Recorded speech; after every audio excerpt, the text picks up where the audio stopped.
Logan, right now we're hopeful it's week to week, but we're going to get some more information here today and tomorrow, and so I'll probably have a better update for you on Wednesday. What about Josh Tupou? Any update on him? Josh will be a couple weeks at least. When you went back and watched the tape, defensively, what did you think was the biggest reason why they were able to have so much success? And with their next two opponents being a run-heavy offense, how do you feel like you guys will be able to adjust without having DJ and, with Logan being up in the air? Well, some of the plays hit on the perimeter, so it wasn't always D-tackle stuff. And, they hit a jet sweep versus a man coverage look. It's a good play call versus a good look. We got to get the guy on the ground. That was a big chunk.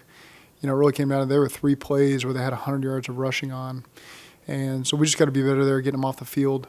We had a 3rd and 25 there in the third quarter where we had a chance to get off the field, and they then extended another couple plays and put 3 points on the board. So I think there were opportunities in the game where we could have capitalized quicker than we did.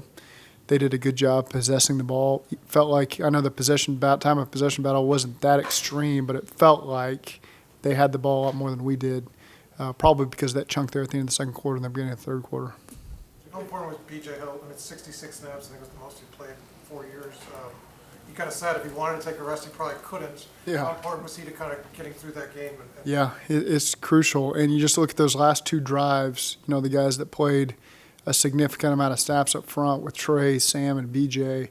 All 3 had enormous plays to win us the game. Trey getting us the 3rd and 4 where he hit Andy's hand and caused the incompletion. We scored on the next play. And then BJ and Sam getting that sack on the final drive on third down, I think it was, that put them in that 4th down spot. So those were critical plays by some guys that played a lot of snaps. I can't even put myself in their shoes as a D lineman that's playing that physical battle and able to go out there on the 77th play of the game and make those types of plays. And that's just the type of guys they are. They're relentless, and we got their best when we needed it there at the final gun. Some more injured things. Jeff Gunner, did y'all get more information on him? Yeah, he'll be week to week, with a knee dislocation. Okay, and then how did T. Higgins come out? Good. Probably pretty sore today, but he played all but a couple snaps and was really effective, especially down the stretch. And so, he'll be dealing with some soreness, him and Jonah both. But neither one of them are worse off having played in the game. Coach, Jamar's ability to focus amidst everything that was going on, he talked about in the press conference, how he shut that all out. For a young player, how rare is it to be that cognizant of what you need to do the day of a game like that? Very rare. Just really seeing how composed he was the night before the game. He came into our quarterback meeting and participated a little bit in our quarterback Jeopardy battle that we typically have. And did a great job. Had a couple of protection answers for us, and really did a nice job stepping up to the plate. So you could just see how composed he was the night before, handling his business personally and professionally. And then to go out there, I just think it's cool in retrospect. As I got home last night and got a chance to really, somebody asked me the question in the press conference yesterday about those guys coming back home, and as you reflect on it, it is pretty special. For him to go back to his old stomping grounds and have the performance he did, especially with the final touchdown there, is that's pretty cool. Did Jamar get invited, or did he crash the Jeopardy? Jamar's always invited. Oftentimes we crash the receiver dinner. Joe and those guys usually they have the dinner up in the hotel, and that they usually have it in our quarterback meeting room. Not usually, but sometimes, and so those guys are always welcome. It's open to the entire team. Anybody that wants to step in and answer some questions, we'll put them on the spot. You're open to challengers? We're always open to challengers. Yeah, most guys I think step into the arena and they realize real quickly they don't want any part in it. So. How big of a win is this for the team? Because this was like obviously a much needed win for you guys, and it was a very, very exciting moment for both Chase and Joe to be there. For homecoming, since they played ball at LSU. How much of a big win is that for you all as a team? To go on the road, it's a very difficult environment. They were in a very similar position that we are, so both teams were hungry and felt like we needed that win. And so to really overcome it, when you have an early turnover, that leads to points. On the road, that's tough. They had the time of possession they had, that's tough. To never have the lead on the road, that's tough until the final 2 minutes. So just really proud of the way the guys hung in there and waited for their moment. And that moment for the defense, like I mentioned, came on those last 2 drives when they stepped up and made those plays to get those stops. And offensively, there were times we needed to pick up the defense. And I thought the offense did that yesterday. And so the defense has done that so many times for the offense over the course of this season. And so I thought it was just good complementary football there at the end of the stretch to allow ourselves to come out of there with a win. New Orleans is known as one of the most hostile places to play a game in the NFL. How weird was it that your 2-star players were cheered? And you knew why, but how weird was that in the moment? I don't know when that happened, but was that pregame or something? Yeah. Okay. It's cool. It's just the respect. That's a great football community down there with LSU and the Saints. It's something I do appreciate as a fan of football. And so I wouldn't say that's entirely unexpected because those two guys did such spectacular things for that team down there and that community down there. And it's pretty neat that they got to take part in that and the fans got a chance to see them one more time. Zach, what is the shift to the shotgun done for you guys offensively that you've leaned so heavily into that? I think this thing's ever evolving, and we're willing to do whatever it takes to be efficient on offense. And I think yesterday, that was where we turned to increase our first down efficiency. Really, that was what it was. If you look at our third downs, all but 2 were between 3rd and 2 to 4, and that's a great way to live. Your percentages are skyrocket when you're not living in 3rd and 8 to 12 land like we have in previous weeks on early downs. And so. Again, we're willing to be creative and look at any ways in which our offense can continue to evolve. Next week we could be 90% under center. The next week we could be 98% in the gun. It's just we've got those areas of our offense we can utilize, and there's no egos. Whatever it takes to win, depending on the style of defense we're going to face, because that factors into things as well. But I think yesterday we found a pretty good rhythm. That we believed in and allowed us to be really efficient and really helped us yesterday. Was that something, though, that you came into the game saying this is probably how this is going to go, or was it just the first couple drives, it's working well, so let's not stop doing it? Both. It could have anticipated that was how it was going to go. That's what we thought it was going to be. We could have gone a different path if we needed to, and felt even with the early drives that didn't score, still, one was over 3rd and 1.5 where we had a protection issue. So that's not first and second down issues. And then we had another 3rd and 3. They had a good coverage versus the call we had, and so we were inefficient there. So those weren't really first and second down issues. We felt like we were getting what we wanted on the early downs, and so we just stuck with it, and it carried us through the game and allowed us to be pretty efficient. To kind of build on that a little bit, it looked like y'all made a point of emphasis to go quick game early. What does that do for Burrow? Was that a thing where he talked about that him being in a good rhythm and it kind of helped him throughout the course of the game? Was that part of the thought process throughout the week? You said, hey, let's. Well, it's not really a quick game from our standpoint. It was, we were calling runs, and he was just utilizing some of the softness to spit the ball out to the receivers. So, Mixon could have had 5 or 6 more carries there. We just got, I think, 30-something yards of production off of the run game, when he threw it. So, that's the beauty of sometimes when you face some zone coverages and you've got the weapons we have at receiver. And you're in the gun, it allows you to take a little bit more advantage of some of that if they're going to give it to you. I don't think you ran it a ton, but what did those RPOs kind of open up for you guys over the middle? I think Joe had a couple of completions, I want to say first half, just kind of opened up over the middle. It just puts their box in somewhat of a bind because whether it's they got to read it as a play action or a run or a quick passing game, there's just some things they got to go through. There's sometimes we're reading defenders, sometimes we're not. Sometimes we're just looking at pre-snap looks. And I think Joe does a really good job of balancing all that. He turned some of them down situationally. That was really smart by him. He could have taken the throws and taken some of the runs out of Mixon's hands, but he didn't and gave it to Joe, and Joe got some really good production out of that stuff. So I thought that Burrow managed that area of the game really well, knowing when we needed to lean on some runs and when we needed to spit it out and get it to TB and Jamar. They all had run alert throws that they got in this game. When you go back and look at it, and you say, well, that was really a run, or that was really a pass. So we may be looking at what we see in the final stats. Yeah. Maybe not with you guys. Yeah. We do not care about final stats. I can promise you that. So whatever the run total was and the yardage, it has no relevance for us whatsoever. Just because we're just looking to be productive and keep ourselves in manageable positions and still test people explosively. It's whether the ball travels there or not, they can feel some of the routes coming, and Joe does a good job being decisive and taking check downs or hitting some of the underneath throws, like he did yesterday. There was a bunch of shallow crosses we hit when we had other things that we were calling down the field that weren't there, and Joe was really patient with it. And that kept us in manageable situations instead of forcing deeper throws that are lower percentage throws that put you in a 2nd and 10.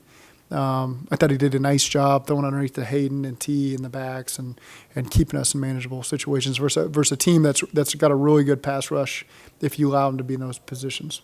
When did you get the indication that T was going to be able to play as much as he did? Is that something that's pregame when you release the inactive report? Is that a pitch count early that he kind of passes a test in the first couple of drives? How did you kind of know that? Yeah, it's a balance of everything. We really, he was truly day to day over the course of last week to see how much we could get out of him. He did some on Friday, and you go into the game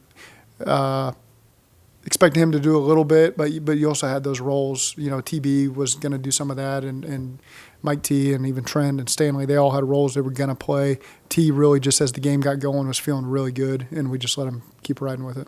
What do y'all look forward to? What do y'all look forward to when y'all play the Falcons coming up on Sunday? Well, it's a team that's in a very similar position we are. They're coming off of a good win against a good team. And, they're a well-coached football team. They've got talent in all 3 phases that we got to be prepared for. We're still in the initial processes of wrapping up the Saints game and getting into these guys.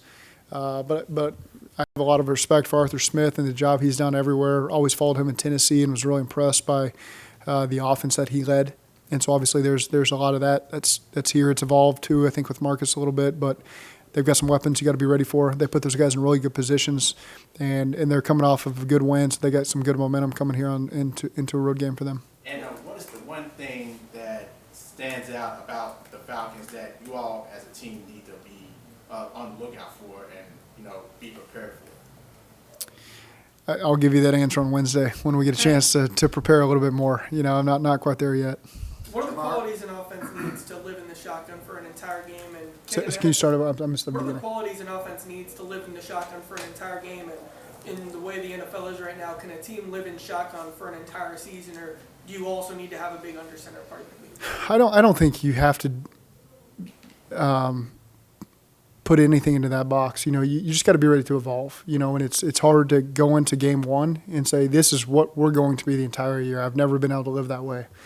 And there's always a process at different parts of the season where your offense can evolve in stages as well. That could be dependent on the injuries. That could be dependent on guys stepping up, and you got to capitalize on kind of what's happening in those moments. So we felt really good about how we played offense yesterday.